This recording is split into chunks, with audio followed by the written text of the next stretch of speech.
Hello guys, welcome back to my channel. Guys, postal శాఖ నుంచి కొత్త నోటిఫికేషన్ అయితే రిలీజ్ అయింది. ఎటువంటి రాత పరీక్ష కూడా లేదనమాట. నెలకి 30,000 వరకు జీతం అయితే ఇవ్వడం జరుగుతుంది. So interested candidates, eligible candidates apply చేసుకోవడానికి ట్రై చేయండి. సో మరి నోటిఫికేషన్కి సంబంధించి కంప్లీట్ డీటెయిల్స్ అయితే నేను వీడియోలో ఎక్స్ప్లెయిన్ చేస్తా కాబట్టి వీడియోతో ఇక్కడ స్కిప్ చేయకుండా ఎండ్ దగ్గర చూడండి ఫ్రెండ్స్. అండ్ అలాగే వీడియోలోకి వెళ్ళే ముందు ఇంకా మన ఛానల్ని ఎవరైనా సబ్స్క్రైబ్ చేసుకోకపోతే సబ్స్క్రైబ్ చేసుకొని పక్కనే ఉన్న బెల్ ఐకాన్ అయితే యాక్టివేట్ చేసుకోండి. అండ్ అలాగే వీడియోకి ఒక చిన్న లైక్ చేసి సపోర్ట్ అయితే చేయండి ఫ్రెండ్స్. ఇంకా లేట్ చేయకుండా డీటెయిల్స్ అయితే చూసేద్దాం. గైస్, ఈ నోటిఫికేషన్ గవర్నమెంట్ ఆఫ్ ఇండియా కింద వర్క్ చేస్తున్నటువంటి ఇండియా పోస్ట్ పేమెంట్స్ బ్యాంక్ నుంచే రిలీజ్ అయిందనమాట. ఈ నోటిఫికేషన్ ద్వారా ఎగ్జిక్యూటివ్ పోస్టులను అయితే భర్తీ చేస్తున్నారు. సో టోటల్గా 51 వేకెన్సీస్ అయితే ఉన్నాయన్నమాట. సో మనకి ఇక వేకెన్సీస్ అన్నిటిని కూడా కేటగిరీ వైజ్ అయితే రిజర్వేషన్ అయితే చేయబడింది. అన్ని కేటగిరీ వాళ్ళకు వేకెన్సీస్ అయితే ఉన్నాయి కాబట్టి సో మిస్ చేసుకోకుండా అప్లై చేసుకోవడానికి ట్రై చేయండి ఫ్రెండ్స్. అండ్ అలాగే నోటిఫికేషన్కి అప్లై చేసుకోవడానికి ఏజ్ లిమిట్ కనుక చూసుకున్నట్టే 21 to 35 ఇయర్స్ వరకు ఏజ్ ఉన్న వాళ్ళైతే అప్లై అయితే చేసుకోవచ్చు అనమాట.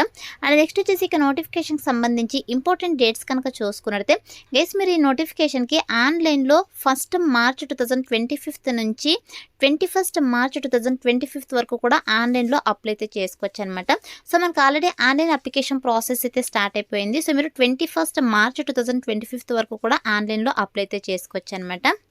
అండ్ నెక్స్ట్ వచ్చేసి ఇక ఎగ్జిక్యూటివ్ పోస్ట్కి అప్లై చేసుకోవడానికి మినిమం క్వాలిఫికేషన్స్ కనుక చూసుకున్నట్టు గైస్ ఇక్కడ చూడండి, గ్రాడ్యుయేట్ ఇన్ ఎనీ డిసిప్లిన్ అని చెప్పేసి క్లియర్గా మెన్షన్ చేయడం జరిగింది. సో మీ దగ్గర ఎనీ డిగ్రీ క్వాలిఫికేషన్ కనుక ఉన్నట్టే మీరు ఇక ఎగ్జిక్యూటివ్ పోస్ట్కి అయితే అప్లై అయితే చేసుకోవచ్చు అనమాట.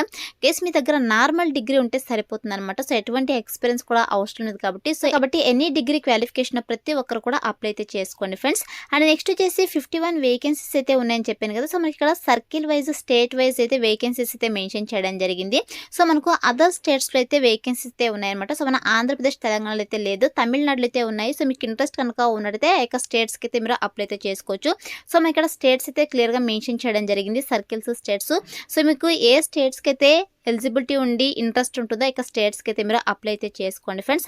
అదర్ స్టేట్స్ కూడా అప్లై అయితే చేసుకోవచ్చు అనమాట. ఇక్కడ మనకు స్టేట్స్ ఏవైతే మెన్షన్ చేశారో సో ఇక స్టేట్స్ వాళ్ళు అప్లై చేసుకుంటే అంటే లోకల్ క్యాండిడేట్స్కి ఎక్కువ ప్రిఫరెన్స్ అయితే ఇవ్వడం జరుగుతుందని చెప్పేసి మెన్షన్ చేయడం జరిగింది అనమాట. నాన్ లోకల్ వాళ్ళు కూడా అప్లై అయితే చేసుకోవచ్చు ఇక పోస్ట్కి. అండ్ నెక్స్ట్ వచ్చేసి వన్స్ మీరు ఇక ఎగ్జిక్యూటివ్ పోస్ట్కి సెలెక్ట్ అయిన తర్వాత శాలరీ కనుక చూసుకుంటే గైస్ ఇక్కడ చూడండి, మనకు the bank shall pay a lump sum amount 30,000 rupees అని చెప్పేసి క్లియర్గా మెన్షన్ చేయడం జరిగింది. సో పర్ మంత్కి వచ్చేసి మీకు 30,000 పర్ మంత్ శాలరీ వాళ్ళు ప్రొవైడ్ చేయడం జరుగుతుందన్నమాట. సో చాలా మంచి శాలరీస్ అయితే రిక్రూట్ చేసుకుంటారు కాబట్టి మిస్ చేసుకోకుండా అప్లై అయితే చేసుకోండి. అండ్ నెక్స్ట్ వచ్చేసి సెలక్షన్ ప్రాసెస్ కనుక చూసుకుంటే ఎటువంటి రాత పరీక్ష అయితే ఉండదన్నమాట. ఓన్లీ మీకు సింగిల్ ఇంటర్వ్యూ అయితే చేసేసి వీళ్ళు జాబ్లోకి అయితే తీసుకోవడం జరుగుతుంది. సో మీరు ఇక్కడ క్లియర్గా చెక్ చేసుకోవచ్చు. సో మీకు గ్రాడ్యుయేషన్ అంటే డిగ్రీలో వచ్చినటువంటి మార్క్స్ ఆధారంగా వీళ్ళు మెరిట్ అయితే తీయడం జరుగుతుంది అనమాట.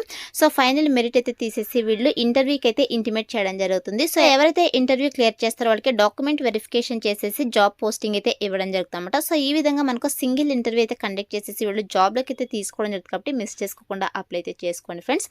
అండ్ నెక్స్ట్ వచ్చేసి ఇక్కడ పీరియడ్ ఆఫ్ కాంట్రాక్ట్ కనుక చూసుకోవద్దు గైస్, ఇవి కాంట్రాక్ట్ బేసిస్ కింద అయితే రిక్రూట్ అయితే చేసుకుంటున్నాను అనమాట. మనకి ఇక్కడ 1 year ఫస్ట్ కాంట్రాక్ట్ పీరియడ్ అని చెప్పేసి మెన్షన్ చేయడం జరిగింది. తర్వాత మనకు 2 years వరకు ఎక్స్టెండ్ అయితే చేయడం జరుగుతుందని చెప్పేసి మెన్షన్ చేయడం జరిగింది అనమాట. సో మాక్సిమం డ్యూరేషన్ వచ్చేసి మనకు 3 years కాంట్రాక్ట్ బేసిస్ కింద అయితే ఇక పోస్టులను అయితే రిక్రూట్ అయితే చేసుకుంటున్నాను అనమాట. సో కాంట్రాక్ట్ బేసిస్ జాబ్స్ కదా అని చెప్పేసి నెగ్లెక్ట్ అయితే చేయకండి. సో ఫ్యూచర్లో ఫర్దర్గా మనకి ఏమైనా పర్మనెంట్ జాబ్స్ అయితే రిలీజ్ అవుతాయి కదా. సో అప్పుడు మీరు ఈ యొక్క ఎక్స్పీరియన్స్ అయితే మెన్షన్ చేస్తారంటే మీకు ఎక్కువ ప్రిఫరెన్స్ అయితే ఇవ్వడం జరుగుతుంది కాబట్టి సో మాక్సిమం అప్లై చేసుకోవడానికి ట్రై చేయండి ఫ్రెండ్స్. అండ్ నెక్స్ట్ వచ్చేసి మీరు యొక్క నోటిఫికేషన్కి అప్లై చేసుకోవాలంటే అప్లికేషన్ ఫీ అయితే ఉందన్నమాట. గైస్, ఎవరైతే ఎస్సీ, ఎస్టీ, పీడబ్ల్యూడీ క్యాండిడేట్స్ ఉంటారో సో వీళ్ళు వచ్చేసి ఓన్లీ ఇంటిమేషన్ ఛార్జెస్ మాత్రమే సో పే చేయాల్సి ఉంటుందన్నమాట. 150 రూపీస్ ఇంటిమేషన్ ఛార్జెస్ అయితే పే చేయాల్సి ఉంటుంది. ఫర్ ఆల్ అదర్ క్యాండిడేట్స్ వచ్చేసి 750 రూపీస్ అంటే మనకు అప్లికేషన్ ఫీ ఉంటుంది, అదేవిధంగా ఇంటిమేషన్ ఛార్జెస్ రెండు కూడా కలిపి 750 రూపీస్ అయితే అప్లికేషన్ ఫీ అయితే పే చేయాల్సి ఉంటుంది అనమాట. సో ఇక అప్లికేషన్ ఫీ వచ్చేసి మీరు ఆన్లైన్లో అయితే పే చేయాల్సి ఉందని చెప్పేసి మెన్షన్ చేయడం జరిగింది. సో మీరు అప్లై చేసుకున్నప్పుడు ఇక అప్లికేషన్ ఫీ కూడా మీరు పే చేసేసి సో ఆన్లైన్లో అప్లై అయితే చేసుకోండి ఫ్రెండ్స్. అండ్ నెక్స్ట్ వచ్చేసి ఇక నోటిఫికేషన్కి ఏ విధంగా అప్లై చేసుకోవాలని చెప్పేసి మనకి ఇక్కడ డీటెయిల్డ్ అప్లికేషన్ ప్రాసెస్ అయితే క్లియర్గా మెన్షన్ చేయడం జరిగింది అనమాట. సో మీరైతే ఫస్ట్ నోటిఫికేషన్ పీడిఎఫ్ని అయితే డౌన్లోడ్ చేసుకునేసి క్లియర్గా 1కి 2 సార్లు చెక్ చేసుకునేసి అప్లై అయితే చేసుకోండి. సో ఇక్కడ చూడండి ఆన్లైన్లో ఏ విధంగా అప్లై చేసుకోవాలని చెప్పేసి క్లియర్గా మెన్షన్ చేయడం జరిగింది. సో నేనైతే ఆన్లైన్ అప్లై లింక్ సంబంధించి డిస్క్రిప్షన్లో లింక్ అయితే ప్రొవైడ్ చేస్తాను. సో ఇక లింక్ పైన క్లిక్ చేస్తే మీకు డైరెక్ట్గా అఫీషియల్ వెబ్సైట్ అయితే ఓపెన్ అవుతుంది అనమాట. సో ఇక అఫీషియల్ వెబ్సైట్కి వెళ్ళిన తర్వాత మీరు ఫస్ట్ అయితే రిజిస్ట్రేషన్ అయితే చేసుకోవాల్సి ఉంటుంది అనమాట. సో రిజిస్ట్రేషన్ అంటే మీ బేసిక్ డీటెయిల్స్ అన్నీ కూడా మీరు ఎంటర్ చేసేసి రిజిస్ట్రేషన్ అయితే కంప్లీట్ చేసుకోవాల్సి ఉంటుంది. తర్వాత అప్లికేషన్ ఫీ అయితే పే చేయాల్సి ఉంటుంది. తర్వాత వచ్చేసి డాక్యుమెంట్స్, సో మీ యొక్క ఎడ్యుకేషనల్ సర్టిఫికేట్స్ ఉంటాయి కదా, సో ఇక్కడ డాక్యుమెంట్స్ని అయితే మీరు స్కాన్ చేసేసి అప్లోడ్ అయితే చేయాల్సి ఉంటుందన్నమాట. సో ఏ విధంగా అప్లై చేసుకోవాలని చెప్పేసి each and everything application process అయితే మనకు నోటిఫికేషన్ పీడిఎఫ్లో క్లియర్గా మెన్షన్ చేయడం జరిగింది. కాబట్టి సో ఆన్లైన్లో అప్లికేషన్ ఫీ ఏ విధంగా పే చేయాలి, ఎలా రిజిస్ట్రేషన్ చేసుకోవాలని చెప్పేసి ఎవ్రీథింగ్ డీటెయిల్స్ అయితే మనకు మెన్షన్ చేయడం జరిగింది అనమాట.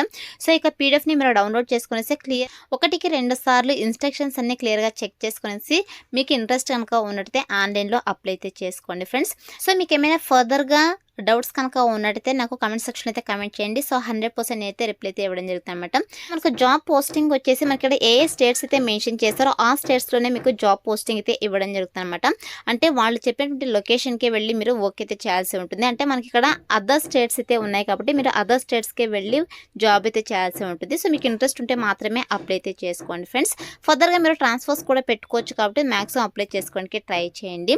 సో ఇది వచ్చేసి నోటిఫికేషన్ డీటెయిల్స్ కేసు. ఇక నోటిఫికేషన్కి సంబంధించి ఇంపార్టెంట్ లింక్స్ అన్ని కూడా డిస్క్రిప్షన్లో ప్రొవైడ్ చేస్తాను. సో అక్కడ నుంచి మీరు డైరెక్ట్గా నోటిఫికేషన్ పీడిఎఫ్ని డౌన్లోడ్ చేసుకునేసి 1కి 2 సార్లు ఇన్స్ట్రక్షన్స్ అన్ని క్లియర్గా చెక్ చేసుకునేసి మిస్టేక్స్ లేకుండా ఆన్లైన్లో అప్లై అయితే చేసుకోండి ఫ్రెండ్స్.